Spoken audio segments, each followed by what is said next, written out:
Magandang araw po mga kaparmers. Ngayong araw na ito ay pag-usapan natin kung ano ang dapat gawin para maging 99% successful tayo sa ating pagpananim. But una sa lahat, ibig ko po ipaalam, lalo na sa mga eksperto, na ako po ay hindi eksperto sa larangan ng agrikultura. Ako po ay isa lamang sa mga ordinaryong magsasaka. Ang kunting nalaman ko na mabahagi dito ay base lang sa aking kunting natutunan, sa aking karanasan, sa aking mga pag-eksperimento sa pagtatanim, ganon din sa natutunan ko sa aking ama na dati, nang siya ay buhay pa, magaling din na magsasaka.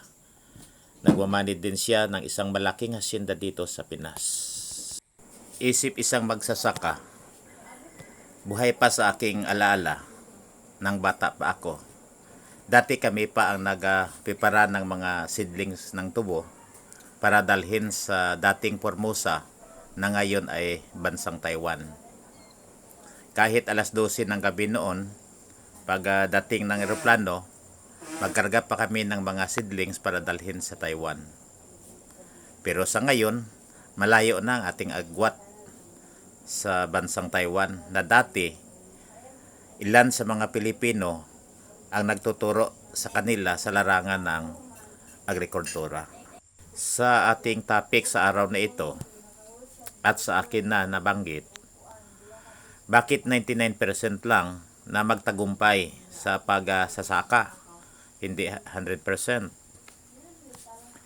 Ang dahilan dyan, mga kaparmers, ay hindi natin hawak ang panahon. Halimbawa, mayroong mga bagyo, baha, tagtuyot o drought na hindi natin inaasahan ang mga yan. Dagdag pa ang mga piste. Mayroong mga piste sa ating mga pananim na hindi natin masugpo, tulad ng balang, daga at iban pa, na kung minsan ay hindi natin kayang sugpuin. But pag wala ang itong nabanggit natin, 100% tayo magtagumpay sa ating mga pagpananim. Ngayon ang tanong, ano ang dapat natin gawin para magtagumpay tayo sa ating pagsasaka? Una sa lahat, ang ating gawin ay kailangan natin magkuha ng kaalaman o knowledge. Hindi naman ibig sabihin na kung ang isang tao wala makapag-aral sa mga paaralan, ay wala na siyang kaalaman. Ang karunungan ay hindi lang lahat makuha sa pag-aaral sa mga paaralan, kundi sa atin din mga karanasan sa buhay at karunungan din ng ibang mga tao. Ngayon, punta tayo sa pagtatanim. Ang tanong, ano ang una-una nating gawin? Bago pa po tayo magtanim, ay marami po tayong kailangan ikonsidera sa lupa na ating taniman. Ito ang iilan na aking banggitin. Una na pinakakonsiderahin natin, ano ang kondisyon ng lupa? Ano ang bagay itanim sa lupa na ito? May sapat ba tayong puhunan?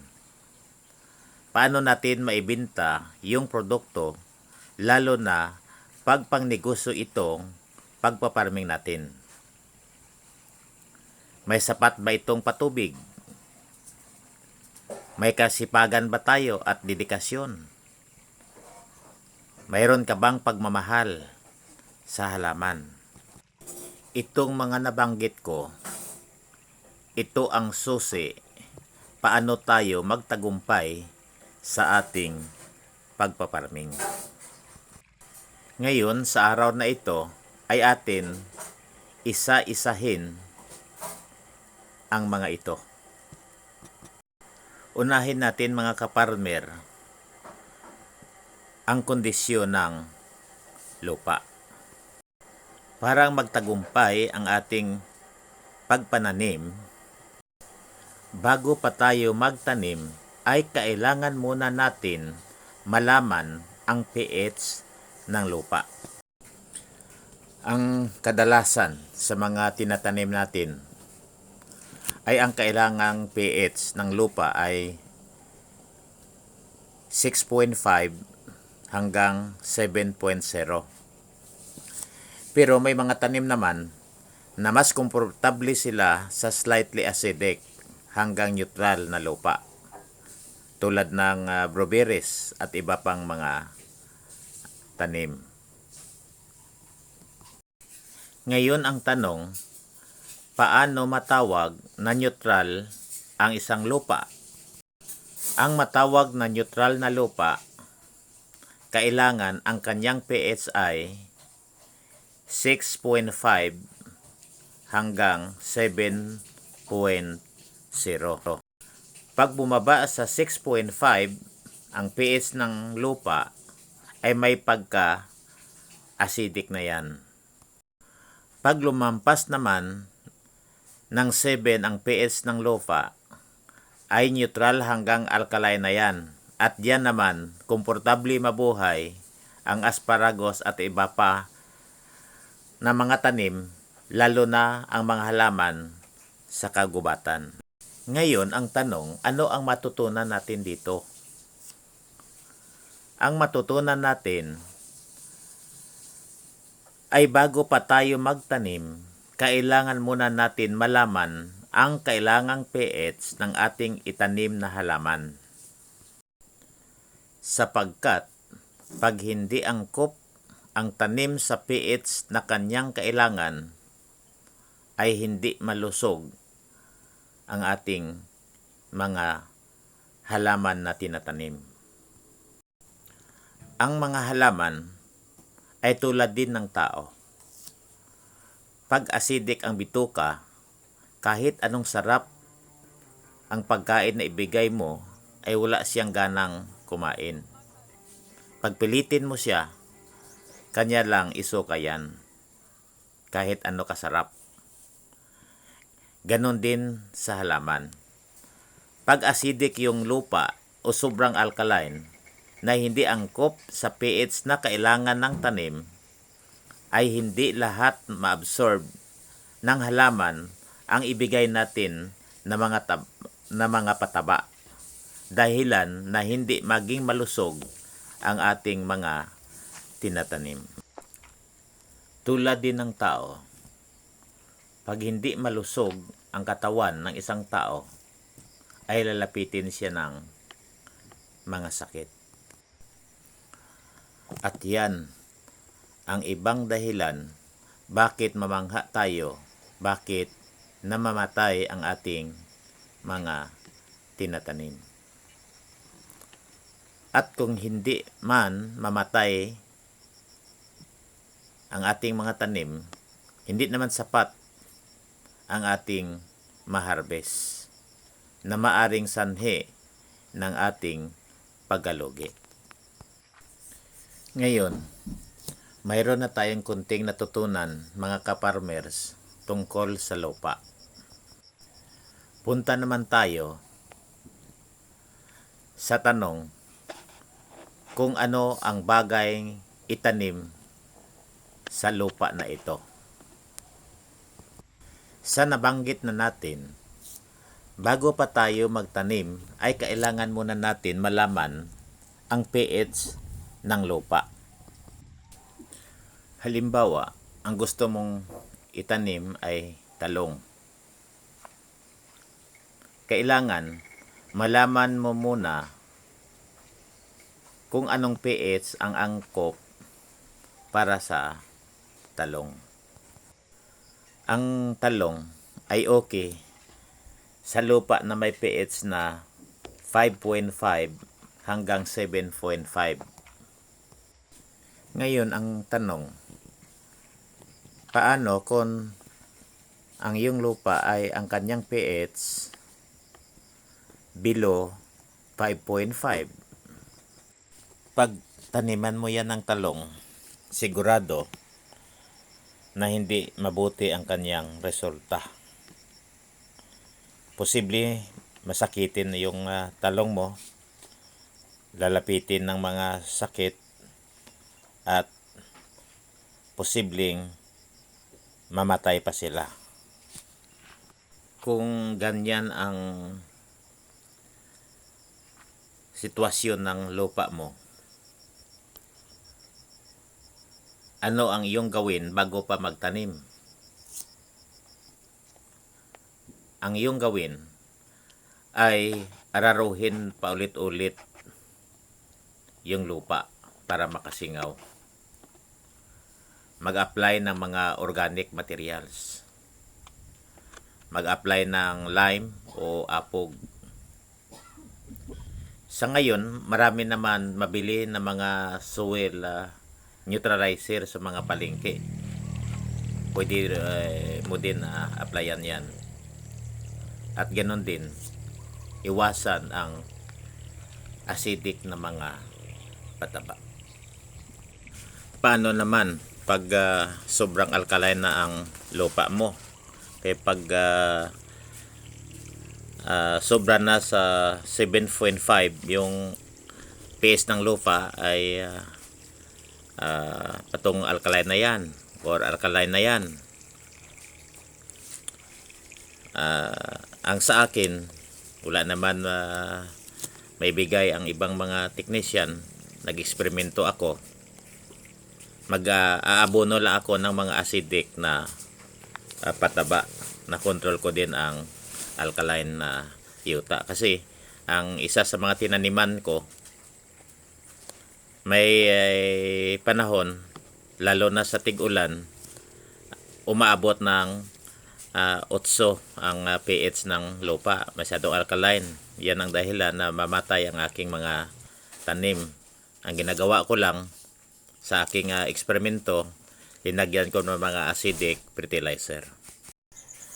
Ano pa ang ibang kailangan? Pangalawa, kailangan pa din ang history ng lupa. Kung ano ang huling tinanim. Halimbawa, nagrental ka ng lupa tulad ko. Kailangan malaman mo kung may sapat ba itong supply na tubig. Hindi ba ito bahain? At anong huli niyang tinanim sa lupa na yan? Bakit kailangan ikonsidera lalo na kung ano ang huling tinanim? Kasi mayroon tayong tinatawag na soil-borne o fungal at bacterial diseases. Sa bago pa nating tanim, lalo na sa punla, nandyan ang dumping off tulad ng fusarium at marami pang iba. Masira ang katawan ng halaman, ugat, na dahilan sa kanyang ikamatay. Paglaki naman ng ating tanim, kadalasan mayroon ng bunga. Nandyan naman ang sakit na southern wilt at iba pa. Mabigla ka, ang ganda ng tanim mo, paglipas lang ng ilang araw ay namatay na. May nagtanong sa akin, siguro ang iba sa inyo nakabasa nito, 1,000 punong talong ang tinanim niya. 400 na lang ang natira. Posible dahilan sa southern wilt ang kinamatay ng talong. Pero sa bagay, marami naman tayong i-considera bakit namatay ang kanyang mga talong. May ilang mga farmers nagsabi, nagtanim sila kahit walang pag-analyze ng lupa at okay lang. Ba't tandaan natin at huwag kalimutan, okay lang yan pag maliit lang yung tinatanim natin.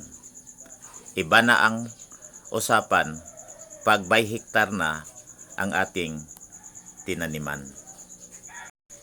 Iba ang kondisyon ng tanim pag 100 lang ang tinanim natin. At iba naman ang kondisyon ng ating tanim pag libo-libo na ang ating mga tinatanim.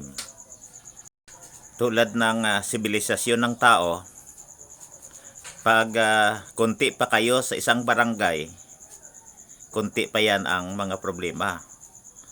Pero pag marami na kayo sa barangay, libo-libo ng mga tao, ay marami na din mga problema. Ganon din sa mga halaman na tinatanim natin. Ngayon, balik tayo sa tanong, ano ba ang bagay itanim sa lupa na ito? Pag nalaman na natin ang kondisyon ng lupa, ang kanyang pH, at kung anong huling tinanim sa lupa na yan, diyan na tayo mag-decide anong tanim ang itanim natin na magkomportable sa lupa na yan. Bakit gawin natin yan? Kasi diyan nakasalalay ang pagtagumpay ng ating pagpananim na makakita tayo ng ganansya, hindi tayo malulugi. At ito rin ang sikreto paano natin maritin ang kagandahan ng ating mga tinatanim hanggang maabot ang optimum ng kanyang buhay. Maraming nagatanong, ano ang mga gamit ko? Sa nasabi ko na, wala akong pinapanigan na brand. Halos lahat ginagamit ko. Ito lang ang sekreto ko sa pagpananim sa akin ang banggit sa inyo. May ilang mga farmers na nagdepende lang sila sa mga in-advertise na mga foliar fertilizer. But dapat tayo mag-ingat.